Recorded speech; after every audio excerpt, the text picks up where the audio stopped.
The breaking news from the war in Ukraine. Multiple airstrikes hit the city of Lviv, and Russia has given the last defenders of Mariupol that chilling ultimatum: surrender or be eliminated. The city has been under siege for nearly 7 weeks. It's on the brink of being taken. Foreign correspondent James Longman is on the scene in Ukraine. Good morning, James.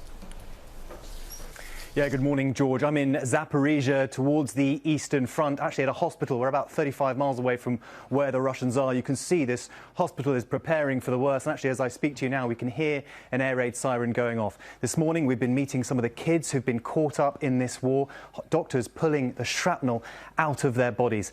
This as the fight for Mariupol looks to be entering its final moments. This morning, multiple airstrikes rocking the western city of Lviv, killing 7 people, a child among the 11 injured. The east bracing for an onslaught as Russia regroups for a renewed ground advance. This as a small group of Ukrainian fighters hold out in Mariupol, dug in at the Azovstal steel plant, a sprawling complex with underground tunnels. Russia delivering its ultimatum: surrender or be, quote, eliminated. But the Ukrainians rejecting the Russian demands, defiant. They will fight till the end, and as for now, they still are in Mariupol. Civilian casualties in the city massive. Ukrainian officials put the number in the thousands, but the true toll is unknown. Some have been able to make it to safety. Christina escaped days ago. Like so many others, she's only now been able to reach family to tell them she's safe. She tells us she managed to get her son Michael and their cat out of the city with just a bag between them and the clothes on their back. She says, "We've already lost everything. Our whole apartment's burned down. All things burned down. We don't have anything. If we cry, nothing will change." She saved her son Michael from this. Shrapnel hit 10-year-old Miroslav in the spine and hip when a Russian shell hit their home. He's had to lie on his side until his wounds heal.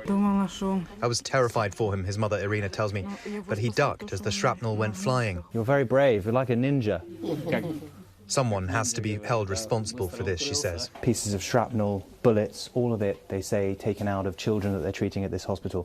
And what the doctors and the legal experts here are telling me is that this proves that Russia is not just hitting military installations.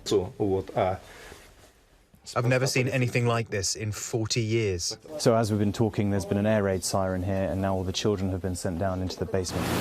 With the Russian offensive turning east, Ukraine's second largest city, Kharkiv, has been pummeled by Russian bombardments. President Zelensky says that in the past few days, 18 civilians have been killed in the attacks. He called the offensive nothing but deliberate terror.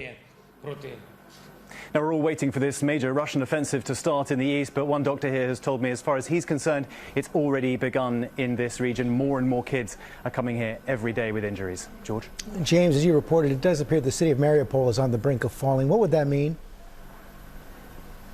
Well, in many ways, this fight has been all about Mariupol. If Russia does manage to take it, that gives them a foothold, which means they can threaten Ukraine with invasion for years to come, George. And James, we heard the Austrian Prime Minister over the weekend, who met with Putin last week, say Putin now believes he's winning. Is that the view on the ground there? No, no Ukrainian believes that, especially not after Moskva, the cruiser, was taken down in the Black Sea. What Ukrainians do say, though, is that they need help for this next phase of this war. Russia has the ability to move into the east. The fight there is going to be easier for them than it was perhaps to take Kyiv, and that's why they're asking for so much more help now. James Longman, thanks. Hi, everyone. George Stephanopoulos here. Thanks for checking out the ABC News YouTube channel. If you'd like to get more videos, show highlights, and watch live event coverage, click on the right over here to subscribe to our channel. And don't forget to download the ABC News app for breaking news alerts. Thanks for watching.